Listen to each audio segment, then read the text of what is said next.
Mesdames, Messieurs, bonjour. Très heureux de vous retrouver ici en direct de la Porte de Versailles à Paris. Alors, on va s'intéresser à la responsabilité sociale des agriculteurs et voir aussi l'intérêt pour les jeunes. Alors, pour en parler justement un jeune, Kevin Bridge, bonjour. Bonjour Jean-Paul. Vous êtes président d'Ecofarm. Ecofarm, c'est Ecofarm, c'est une solution pour permettre aux agriculteurs de piloter et valoriser leur démarche justement de responsabilité sociétale des exploitations agricoles. On aura l'occasion d'en reparler.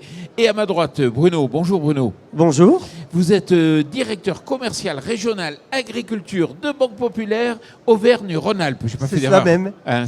C'est bien ça. On démarre par vous, Kevin. Est-ce que vous pouvez nous expliquer un peu en quoi consiste donc la responsabilité sociétale ou sociale de l'entreprise agricole ?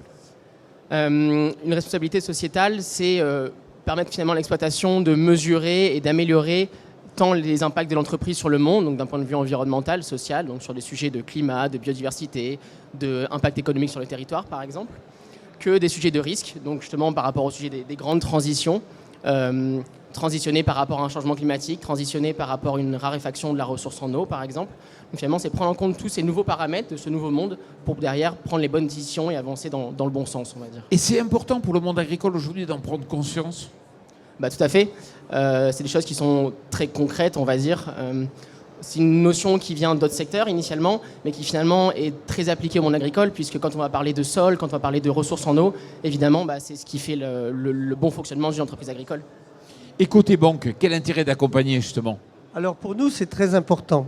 Les banques populaires sont des banques coopératives, donc elles ont dans leur mission d'accompagner les projets de leurs clients sur leur territoire.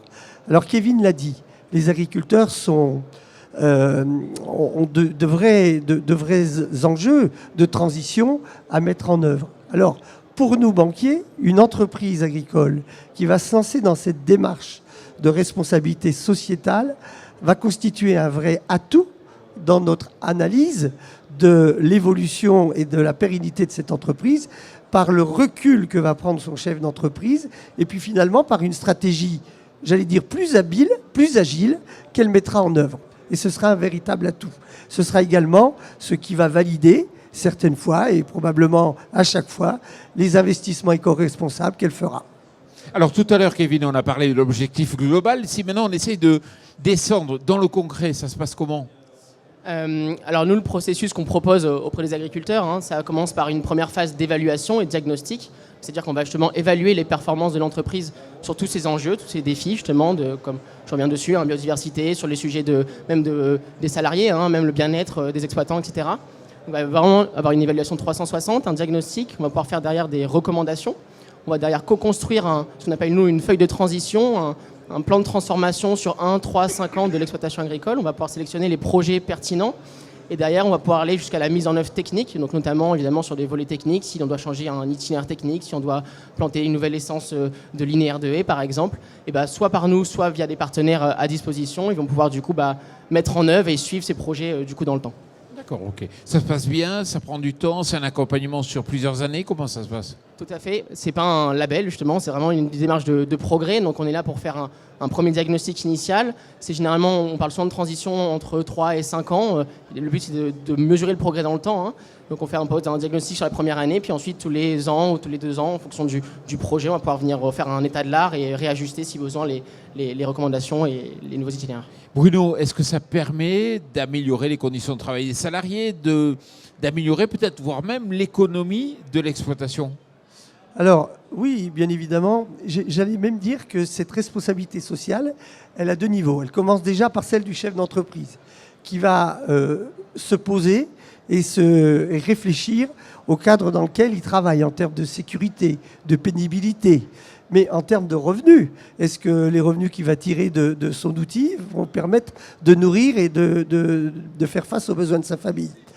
Quand on va raisonner salarié, la main-d'œuvre est une vraie problématique en agriculture. 1, parce qu'il faut effectivement pouvoir recruter, mais 2, il faut pouvoir fidéliser. Une entreprise qui va se lancer dans une démarche de responsabilité sociale, elle va chercher auprès du banquier que nous sommes une solution, un cadre pour fidéliser ses salariés. Et par exemple, on va l'accompagner pour mettre en place un plan d'épargne entreprise qui permettra d'assurer une rémunération hors charges sociales et hors fiscalité. Maintenant, quand vous parlez de compétitivité, le fait de se lancer dans une démarche de responsabilité sociétale c'est l'occasion de se benchmarker par rapport à d'autres systèmes qui sont équivalents.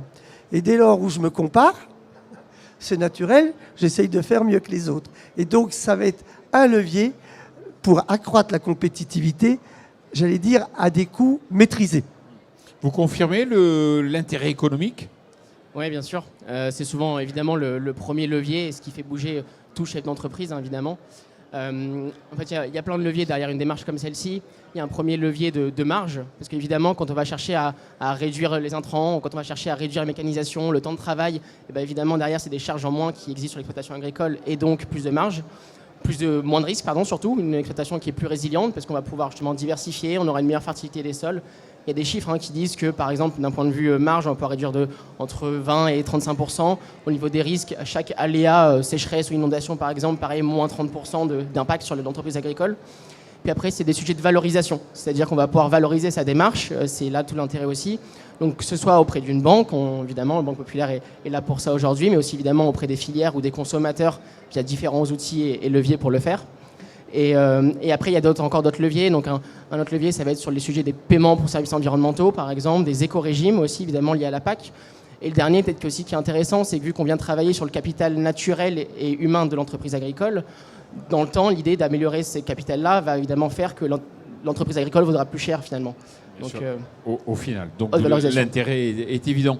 Toute dernière question, il nous reste quelques minutes.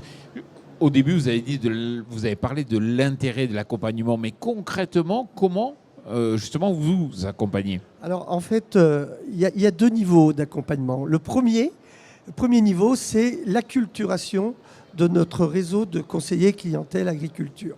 Il est clair que nos conseillers doivent être en capacité d'échanger avec leurs clients et leurs non-clients sur tous ces sujets de transition évoqués par Kevin, sur le sujet de la responsabilité sociale de l'entreprise. Qu'est-ce que c'est ? Qu'est-ce que ça recouvre ? Et quels avantages et bénéfices je peux, moi, agriculteur, en tirer ? Puis le deuxième action concrète qui est en construction et en réflexion avec Ecofarm, c'est voir comment Banque Populaire Auvergne-Rhône-Alpes pourrait intégrer effectivement ce diagnostic sur la responsabilité sociale ou sociétale de l'entreprise agricole à l'occasion de l'accompagnement de l'installation des jeunes agriculteurs. Alors, on pourrait en parler longtemps, mais malheureusement, on est déjà arrivé au terme de cette émission. Bruno, merci beaucoup d'être venu ici sur ce plateau. Kevin, de même, merci. Et puis surtout, merci à vous. Merci. Merci.